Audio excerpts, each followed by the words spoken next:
श्री शिवाय नमस्तुभ्यम, हर हर महादेव, जय श्री महाकाल। कैसे हैं आप सभी। देखिए, सावन मास का जो प्रारंभ है वो 22 जुलाई से होने जा रहा है।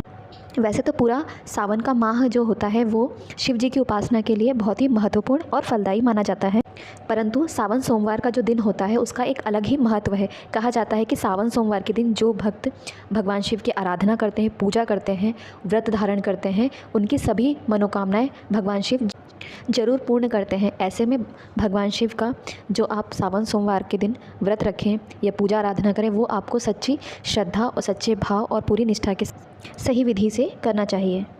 ऐसा करने से भक्त को शुभ फल प्राप्त होता है। इसके साथ ही सावन सोमवार के व्रतों में कुछ नियम हैं जो आपको मानने चाहिए।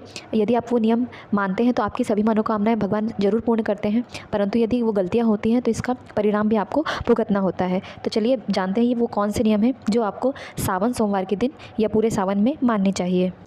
तो पहला नियम यह है कि सावन सोमवार के दिन रुद्राभिषेक करना शिव जी का बहुत ही शुभ माना जाता है। परंतु यदि आप शिव जी का रुद्राभिषेक करने जा रहे हैं तो आप उसमें यदि दूध का इस्तेमाल करते हैं तो उस दूध का प्रयोग आप सिर्फ रुद्राभिषेक के लिए करें, ना कि अपने खुद के स्वयं के प्रयोग के लिए। यानी आप खुद नहीं पी सकते उस दूध को, ना ही आप किसी खाने पीने की चीज़ में उस दूध का प्रयोग करें। आप सिर्फ रुद्राभिषेक के नाम से वो दूध लाए हैं तो आप सिर्फ रुद्राभिषेक के लिए उसका प्रयोग कीजिए। यदि रुद्राभिषेक के बाद भी दूध बच जाता है तो उस दूध को आप किसी ज़रूरतमंद को दान दे सकते हैं। दूसरा नियम ये है कि सावन सोमवार के दिन यदि आपने व्रत रखा है, यदि आप व्रत नहीं भी हैं तो भी आपको दिन के समय सोना नहीं है। आप पूरे दिन भगवान की पूजा अर्चना करें। आप पूजा अर्चना पूरे दिन नहीं कर सकते तो भगवान को याद करें। कुछ मंत्र हैं, आप मन में ओम नमः शिवाय ऐसे करके कोई भी मंत्र जो आप भगवान शिव के आपको आते हैं आप वो पढ़ सकते हैं। परंतु आपको किसी भी परिस्थिति में, यदि आप बीमार हैं तो ठीक है आप लेट जाइए, लेकिन अगर आप स्वस्थ हैं तो आप कोशिश करिए कि उस दिन आप ना सोएं।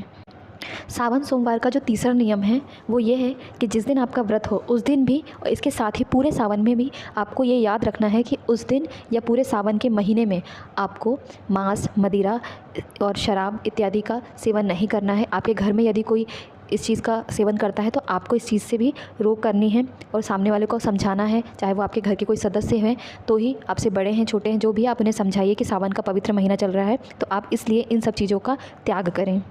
सावन सोमवार का जो चौथा नियम है वो ये है कि सावन सोमवार के दिन यदि आप व्रत हैं तो उस दिन आप भगवान शिव की पूजा करने जा रहे हैं, आप मंदिर में जा रहे हैं या आप पूजा अर्चना घर पर भी कर रहे हैं, तो भी आप जो बेलपत्र का यूज़ कर रहे हैं तो आप बेलपत्र तोड़े ना उस दिन। यदि आपको बेलपत्र भगवान को समर्पित करना है तो आप एक दिन पहले ही तोड़ कर रख लीजिए।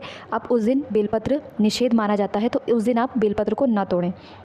सावन सोमवार का जो पाँचवा नियम ये है कि उस दिन आपका व्रत है या जो भी आप पूजा अर्चना करने जा रहे हैं, आप व्रत नहीं भी हैं तब भी आपको पूरे ब्रह्मचार्य का पालन करना चाहिए। और इसके साथ ही इस बात का भी ध्यान रखना चाहिए कि आप पूजा पाठ में जो भी फूल समर्पित कर रहे हैं भगवान को, या आपका व्रत नहीं है तो भी यदि आप पूजा कर रहे हैं तो आप हो सके तो केतकी के फूल को आप ना समर्पित करें, क्योंकि सोमवार की पूजा में शिव जी को केतकी के फूल समर्पित नहीं किए जाते हैं। ये सोमवार के दिन निषेध माने गए।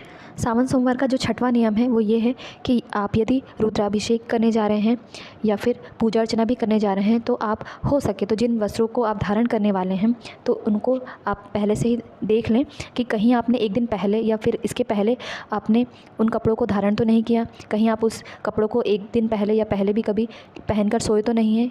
जो आपको वस्त्र धारण करने हैं वो आपको धुले हुए साफ़ सुथरे वस्त्र पहनने हैं। सावन सोमवार का जो सातवां नियम है वो ये है कि आपको इस दिन, आपका व्रत है तब भी, व्रत नहीं है तब भी आपको दूध और दूध से बनी हुई वस्तुओं का सेवन नहीं करना है। इसके साथ ही आपको शांत रहना है, ज़्यादा किसी को ऐसा व्यवहार किसी के साथ नहीं करना है कि किसी को कष्ट पहुँचे। तो सावन सोमवार का जो भी व्रत है आपको बहुत अच्छे से, पूरे भाव से, पूरी निष्ठा से और समर्पण के साथ करना है। पूरी पूजा विधि किससे करना है। पूजा बहुत ही सरल होती है लेकिन भाव महत्वपूर्ण होते हैं, इसलिए आप अपने भाव अच्छे रखें, सही रखें और सच्चे रखें। भगवान शिव आप पर हमेशा कृपा बनाए रखेंगे। जय श्री महाकाल।